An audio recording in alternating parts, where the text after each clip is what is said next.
ہندوستان میں اجمیر شریف جو شہر ہے اس کا بادشاہ پرتھوی راج، جسے رائے پتورا بھی کہتے، پرتھوی راج کو بڑی تکلیف، ایک جوان کو بلایا اور وہ راجپوت بہادر جوان سے کہا یہ فقیر نے ناک میں دم کر رکھا ہے، ہر دن کوئی نہ کوئی اس کے ہاتھ پر اسلام قبول کرتا ہے، اس کی تعلیم کو سنتا ہے، اس کے قریب ہو جاتا ہے، ایک کام کرو، اگر تم اس کو قتل کرنے میں کامیاب ہو گئے، اس کو قتل کرنے میں کامیاب ہو گئے، اپنی آدھی سلطنت تمہیں دے دوں گا۔ چند پیسوں کے عوض لوگ کسی کو قتل کرتے ہیں، وہ تو آدھی حکومت، اور رائے پتورا کوئی چھوٹا موٹا آدمی نہیں تھا، اکھنڈ بھارت کا سمراٹ تھا، سمراٹ، ہندوستان کے راجے مہاراجے اس کے پاس آ کر کے بات گزاری کرتے تھے،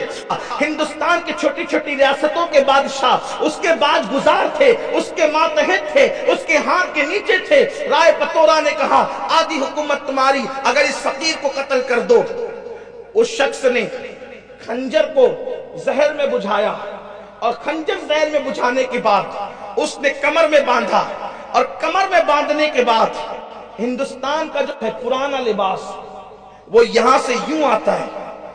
کمر تک، اور پھر آ کر کے وہ پھیل جاتا ہے گھیر کی شکل میں۔ تو یہ جو لباس ہوتا تھا اس میں کمر میں جو چیز بندھی ہو یا چھپی ہو تو نظر نہیں آ سکتی تھی۔ غریب نواز کا بیان چل رہا تھا، خطاب، اور اس میں لوگ بیٹھے تھے، وہ بھی آ کر کے بیٹھ گیا، اور کتنی تاثیر ہوگی نا اس زبان میں، جس زبان نے کبھی جھوٹ نہیں بولا، اس زبان میں کتنی تاثیر ہوگی جس نے کبھی حرام لقمہ نہیں کھایا،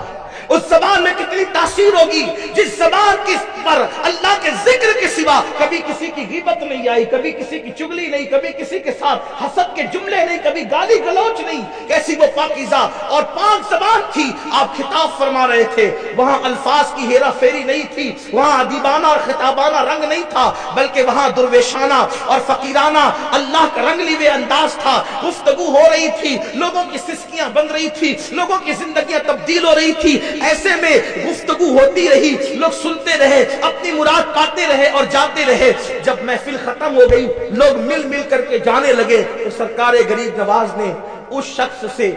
جو کمر میں خنجر چھپا کر کے آیا تھا، آپ نے اس کی طرف سے رخ پھیر کر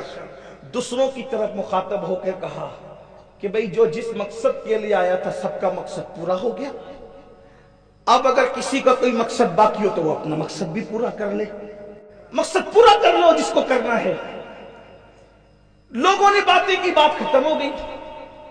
پھر جب دیر اور گزری، کچھ لوگ اور ختم ہو گئے اور چلے گئے، سرکار غریب نواز نے پھر ڈائریکٹ اس سے مخاطب ہو گیا،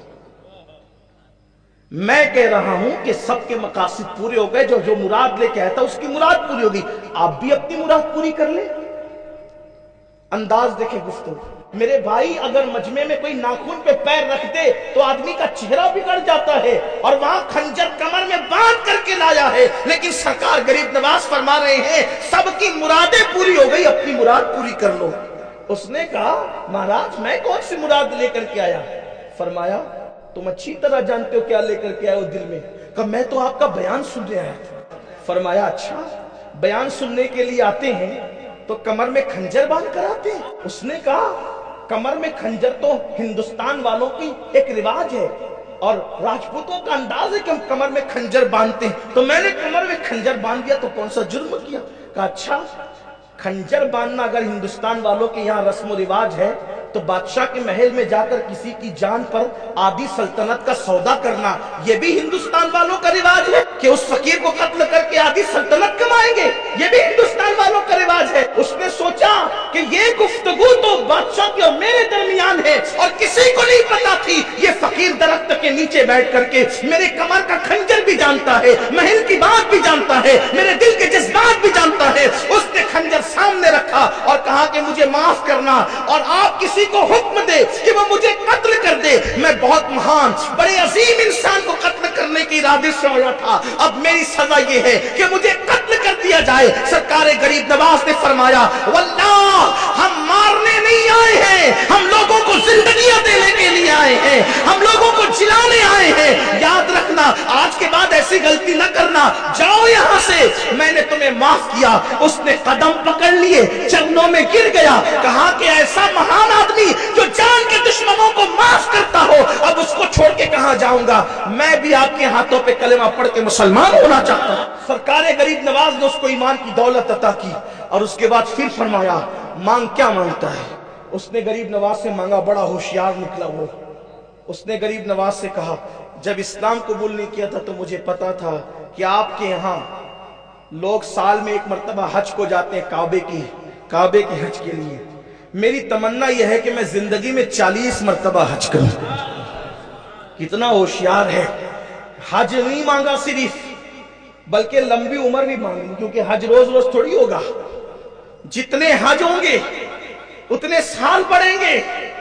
اس نے کہا کہ میں 40 حج کرنا چاہتا ہوں، اور پھر تمنا یہ ہے جب 40ویں حج کے لیے جاؤں تو پھر لوٹ کر نہیں آؤں، مکے ہی میں میرا وصال ہو جائے۔ سرکار غریب نواز نے فرمایا جا تجھے یہ بھی عطا کیا۔